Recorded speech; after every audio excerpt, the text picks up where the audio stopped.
बांग्लादेश के कट्टरपंथियों ने हिंदुओं के लिए डेडलाइन जारी कर दी है। पूरे 1,35,00,000 हिंदुओं को आखिरी तारीख दे दी गई है।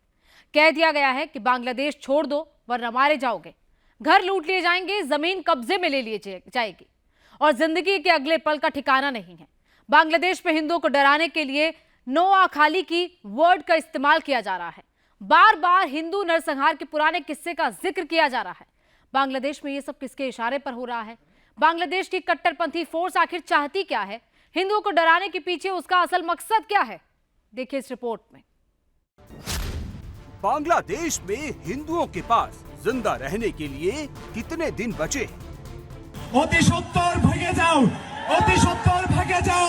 তোমার বাবারা ভেঙে গেছে, তোমার দাদারা ভেঙে গেছে, শেখ হাসিনা ভেঙে গেছে। তোমরা পাত্রাজি ফাজলামি করিও না, লড়র ফড়র করিও না। সাবধান করে দিতেছি, সাবধান হয়ে যাও।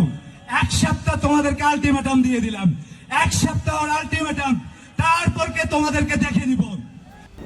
7 दिन 168 घंटे बाद क्या बांग्लादेश से हिंदुओं को मिटा दिया जाएगा?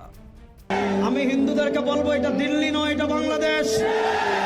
আমি বলবো এটা ইন্ডিয়া নয়, এটা শাহজালালের পুণ্যভূমি বাংলাদেশ। যদি আমাদের সাথে আপনারা খেলতে চান মাঠে আসেন, আমরা খেলার জন্য প্রস্তুত।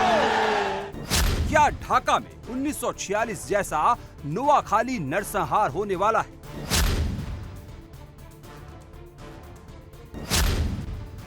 नरसंहार की स्क्रिप्ट कौन लिख रहा है? किसके इशारे पर लिख रहा है? 5 अगस्त के बाद से बांग्लादेश के हिंदू डर के साए में जी रहे हैं।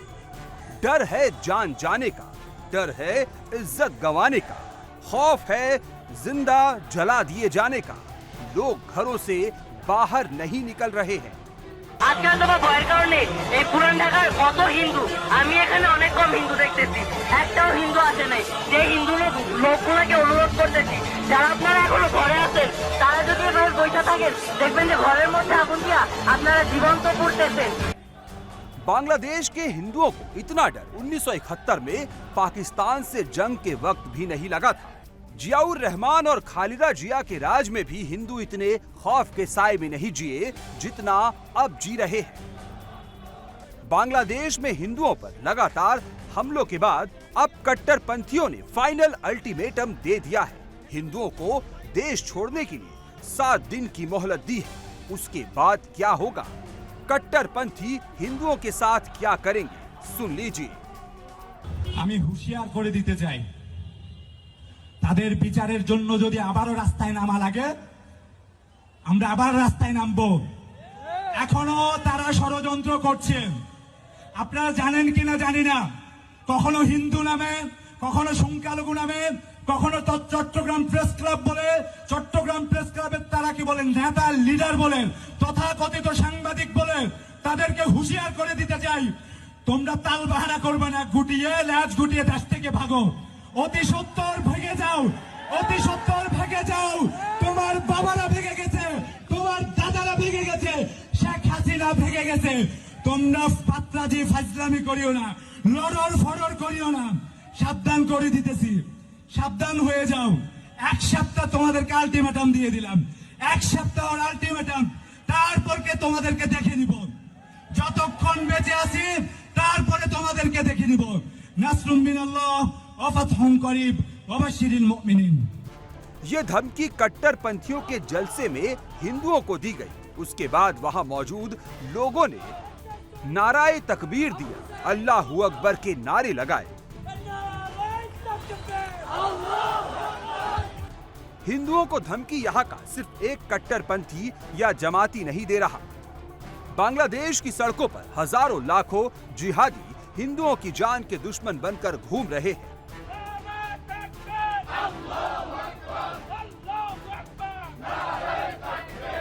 अब दूसरे कट्टरपंथी को सुनिए। उसके शब्द जरूर अलग हैं, लेकिन इरादे पहले कट्टरपंथी जितने ही खतरनाक हैं।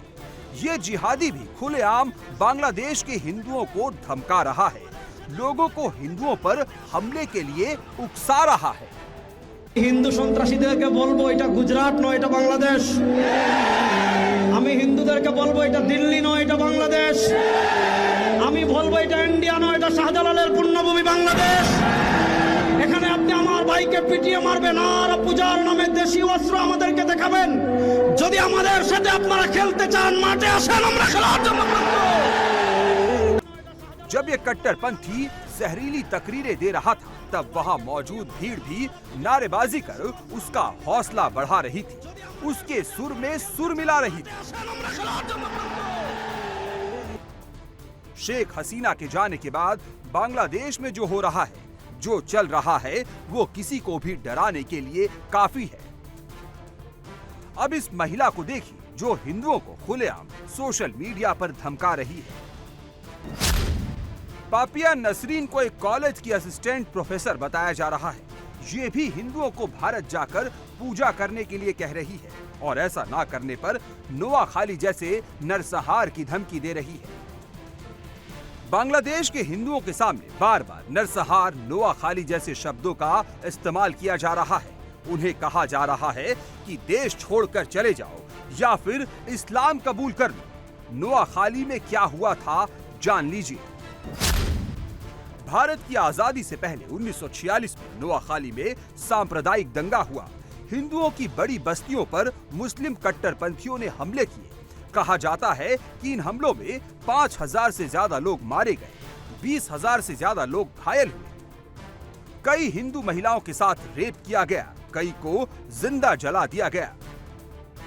हिंदुओं को बार बार इन्हीं दंगों का जिक्र कर डराया जा रहा है, मजबूर किया जा रहा है कि वो या तो दुर्गा पूजा छोड़ दे या फिर बांग्लादेश छोड़कर चले जाएं।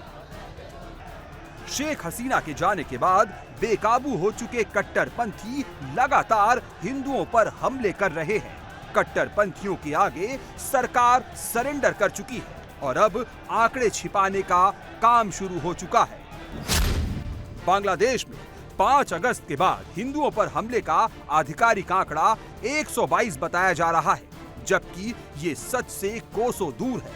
Bangladesh Hindu Buddhist Christian unity council का दावा है कि हिंदुओं पर हमलों की 2010 घटनाएं हो चुकी है। इनमें से ज्यादातर केस पुलिस ने दर्ज नहीं किए हैं या फिर इन्हें हिंदुओं पर हमले के तौर पर देखा नहीं जा रहा है। Bangladesh Hindu Buddhist Christian unity council ने हमलों को लेकर जो आंकड़े जारी किए हैं, उसके मुताबिक अब तक 69 हिंदू मंदिरों में तोड़फोड़, आगजनी हो चुकी है। हिंदुओं के 915 घरों पर हमले हुए हैं, घरों को आग लगाई गई है, उन्हें लूट लिया गया है। हिंदुओं के ही 953 व्यापारिक संस्थानों को भी कट्टरपंथी निशाना बना चुके हैं। हिंदुओं के मंदिरों पर हमले हुए, लोगों के घरों को आग लगा दी गई, हिंदू महिलाओं के साथ रेप किया गया। ये पूरी दुनिया ने देखा, लेकिन इनमें से ज्यादातर घटनाओं को रिकॉर्ड पर नहीं लिया गया। हिंदुओं पर हमले का ताजा एग्जाम्पल देखिए। ये खुलना जिले के हिंदू व्यापारी सौरभ सरकार है, जिनका शव तालाब से बरामद किया गया। 24 सितंबर को सौरभ सरकार का अपहरण किया गया, जिसके बाद सौरभ का मोबाइल स्विच ऑफ हो गया। 5 दिन बाद सौरभ का शव फुलतला के तालाब से बरामद किया गया। सौरभ की मौत के बाद परिजनों का रो रो कर बुरा हाल है। प्रेग्नेंट पत्नी को समझ नहीं आ रहा कि अब वो कहां जाकर गुहार लगाए। मौलवी बाजार की सुची रानी नाथ भी लापता चल रही है। सुची रानी नाथ मौलवी बाजार टेक्निकल कॉलेज में परीक्षा देने गई थी, जिसके बाद नहीं लौटी। वो कहां गई, परिवार को भी नहीं पता। हिंदुओं पर ताजा हमले के एग्जाम्पल पूरे बांग्लादेश में है। कट्टरपंथी हर जगह चुन चुन कर हिंदुओं को निशाना बना रहे हैं। घर जला दिए जा रहे हैं। फेनी जिले में बीती रात एक हिंदू का घर तबाह कर दिया गया, पूरा परिवार सड़क पर आ गया है। बांग्लादेश में मौजूद जिहादियों ने 5 अगस्त को भी इस घर को आग लगा दी थी। जैसे तैसे परिवार ने घर को दोबारा बनाया, लेकिन फिर इसे आग में झोंक दिया गया। कट्टरपंथ के अंधेरे में गुम होते जा रहे बांग्लादेश में हिंदुओं की जिंदगी बुरे संकट में फंस चुकी है। ना जान सुरक्षित है, ना ही माल और इज्जत। ना सरकार सुनती है और ना ही पुलिस एक्शन लेती है।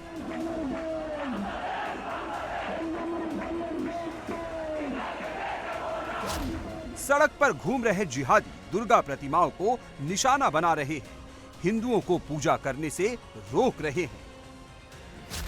हालत ये हो गई है कि दुर्गा प्रतिमा बनाने वाले कारीगर भी खौफ के साए में हैं।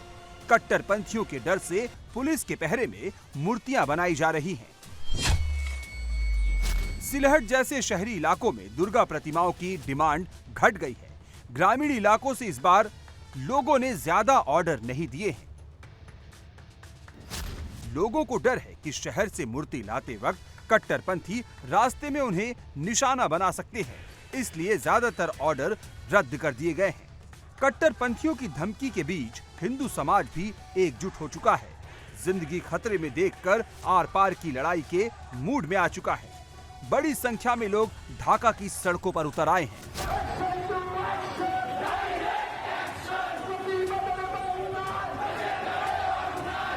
मशाल जुलूस निकालकर हिंदुओं ने ऐलान कर दिया है कि वो किसी से डरने वाले नहीं हैं। कट्टरपंथियों के डर से वो अपना धर्म छोड़ने वाले नहीं हैं। बांग्लादेश की जमीन क्राइसिस जोन में बदलती जा रही है।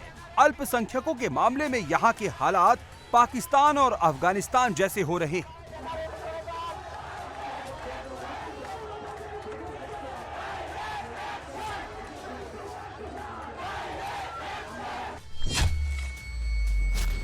हिंदू अमेरिकन फाउंडेशन की रिपोर्ट के मुताबिक 1964 से लेकर 2023 तक करीब 1 करोड़ हिंदू बांग्लादेश छोड़ चुके हैं। हर साल 2,30,000 हिंदू बांग्लादेश छोड़कर जा रहे हैं।